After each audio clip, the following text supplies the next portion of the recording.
What's up guys, it's Chrome playing Siralim Ultimate.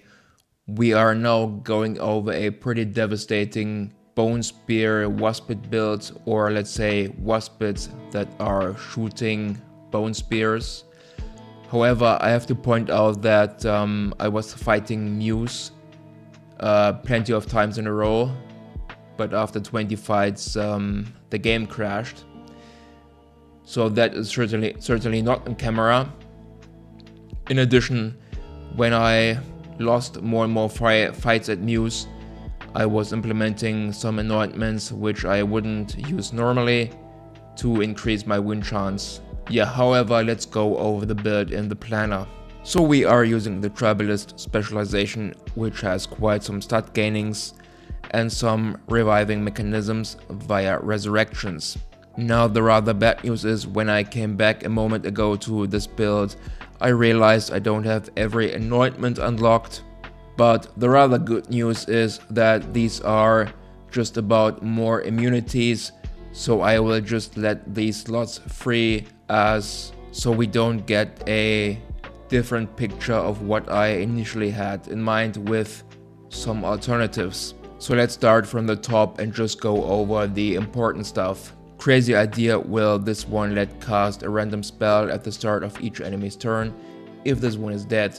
In addition, after this one is killed, it will cast 10 random spells. Next one goes with Scrutinity. At the start of this creature's turn, it casts a random spell for each spell that the enemy creatures cast since its last turn. So this one differs from pretty much 0 up to quite a lot. In addition, it will cast 5 random spells at the start of this creature's turn, 1 from each class. Next one goes with Pandora's Box. So at the start of battle, this creature will cast 5 random spells from each class, and this one is quite important to get some momentum right away. In addition, it will have a 50% chance to cast a random spell at each enemy's end of turn. Next one goes with Reclusive Glutone. So after your creatures are resurrected, they cast 5 random spells, and this means, together with Master of Waspids, which will let them gain Endless Swarm, they will revive quite a lot after all. So in that context, of course, Endless Swarm is kind of important. Next one goes with Pain Flurry. After an enemy dodges, this creature casts a random spell from each class. And of course, those enemies can have quite a high dodge chance later on, around about 80 or 90%, with some realm instability bonuses. And this one goes with Nostalgia. At the start of your creature's turn, they cast a random spell that belongs to their class. It's also quite random, but this will change in a moment. So a lot of stuff changes with the Waspid Hive Leader and his Hive Mind. Hive Mind will make it so that after this creature attacks, your other Waspids attack the same target for 30% normal damage. Of course, this will trigger the Endless Swarm, which of course will trigger some spell castings after resurrections. Next one is the Empowered Bonespear. So at the start of battle, this creature gains Bonespear. When this specific creature casts the spell, it casts 1 additional time and ignores 50% of the target's defense. And it's quite important to read this one correctly. When this creature casts the spell, it casts 1 additional time, which means only this one and not the rest of the entire team. And now, last but not least, the final piece of the puzzle, Controlled Chaos. When your creatures would cast a random spell, the spell is chosen from this creature's spell gems. And because it will be only Bonespear, the entire team is firing Bonespears. To be honest, after finishing this build how it is right now on the screen, I felt like a genius. In context of artifacts, I'm pretty much always using staffs with intelligence bonuses, spell potency and critical strike chances, because after all, this one is the most impactful. And for the time being, no nether stones at all, so there is still quite a ton of potential not used right now. To be fair, how it is right now, implementing stones would be a thing of just win harder. Still, right now I have only Defy Evil and Rigor unlocked as anointment, so quite a lot of immunities and impiety. This is relatively important to make sure they are attacking and they are firing their Bonespear. However, since this one is already winning on difficulty 9, I won't complain. Again, I will let those anointment slots free to not showcase something different than it should be. So yes, this one is capable of doing difficulty 9, however, because Endless Swarm and those resurrections from the Tribalist himself are relatively wonky, let's play it safe and do difficulty 5 for showcasing reasons, as difficulty 9 will take quite a bit of time. Like, the fights are taking quite long, they're also quite risky.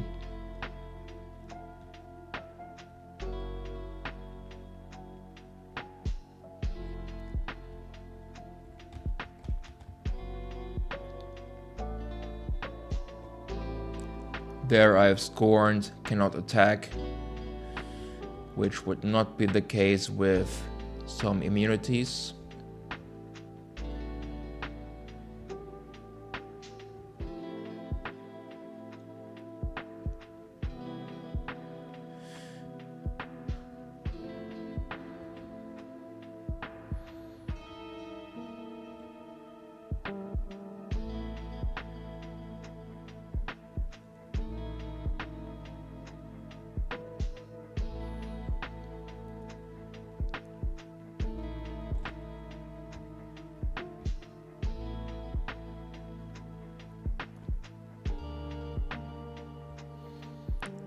Yeah, and this is pretty much exactly how most of the fights are going. Quite a lot of damage coming in, but also quite a lot of deaths on my side. Yeah, so nothing more to add on the normal grind. Yeah, let's do some attempts at the Gates of the Gods. I was already recording some fights against Muse, but after all, it was like 20 losses in a row, Omega lol. Still, let's not give up and try again. Yeah, I've implemented some more anointments to help.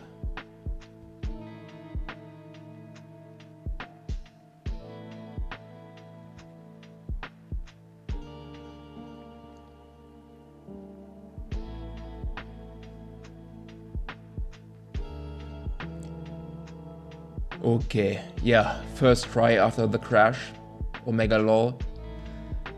However, let's try to ascend the rest of the fights. Caliban, you don't need to fight him. Frieden, I would need to change my anointments. Lister, Loif and Fair. We just have to survive, which we might be able to do so.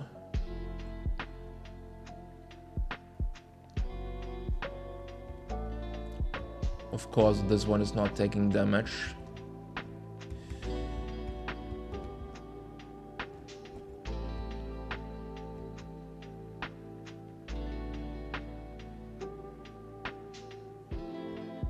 Yeah, I should attack instead of defend, of course, to trigger Endless Swarm.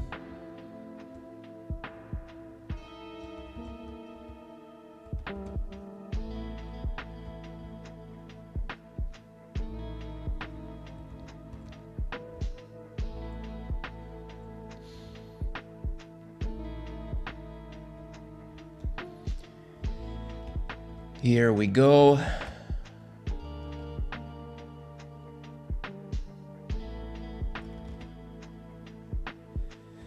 Not so sure if we can beat this one.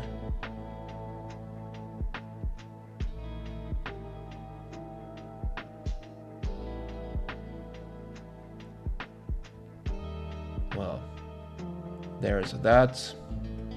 Now I have to change some anointments.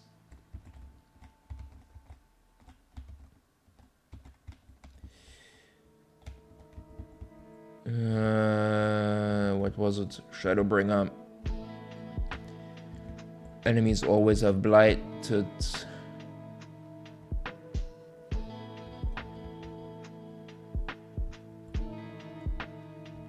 Yeah, I think that's what it was. These three. Rygor and maybe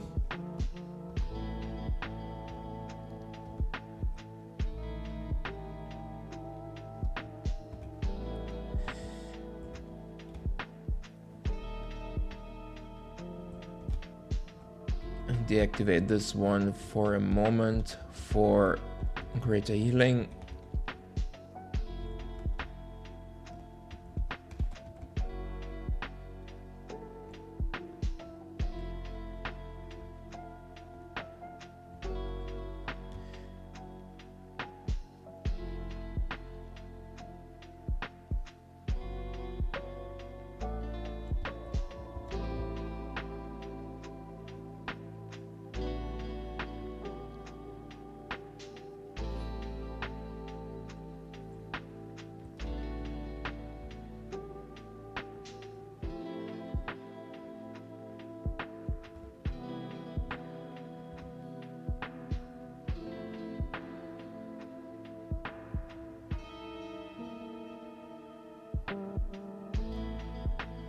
I guess I have to wait until enemies are attacking so they get leeching.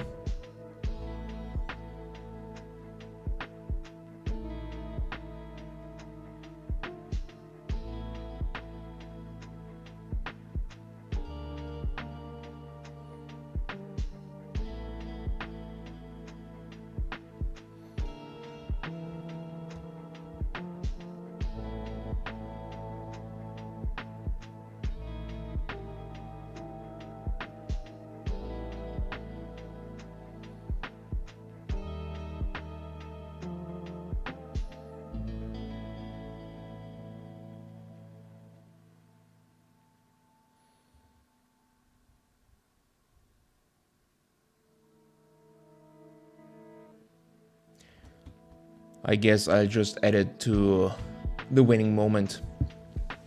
Alright, I've given my creatures some major healing, and hopefully Frieden is dying right now, also because I'm about to lose.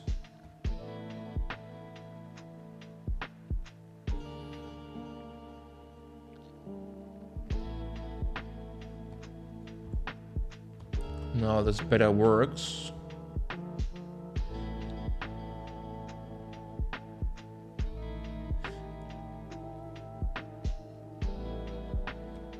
Relatively close, but we have ascended our tribalist specialization. And now we can enjoy Gone but Not Forgotten, trade spells and other effects that are affected by the number of a certain creature, race or class now work with that creatures as well. To be honest, I have no idea what this means. Yeah, so for this one, I forgot to point out that I implemented more anointments when I died like 20 times in a row to Muse. However, this is further proving my point that Muse is certainly the hardest, or let's say one of the hardest ones. Yeah, let's check another fight at Zonti, for instance, as okay, this was difficult 20 instead of 10.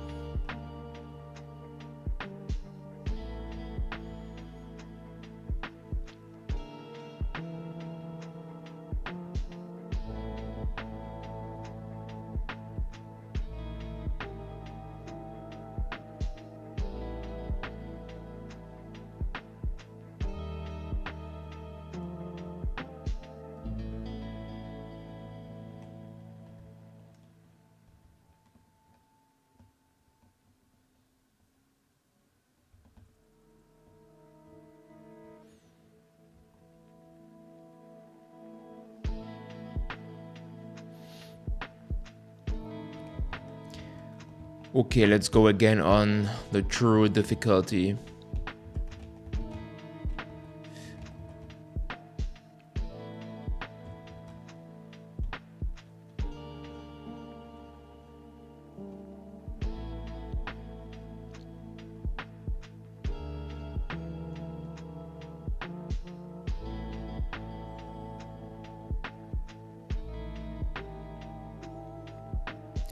So this one is the true picture how most of the fight at the Gate of the Gods would look like without some Frieden or Gonfurian or Muse shenanigans. Pretty much a Stomp, even though it can be kind of wonky at times. Yeah, so that's it for this one. So in my own opinion, this might be one of my best builds or ideas. But to be honest, finding controlled chaos was a big one. It might be one of the best traits in the game. Because randomized spells are now getting in control. You are getting control over your fate. Quite impactful. Also because with something like Pandora's Box. But okay. Thanks for watching, I'm out, see you in the future.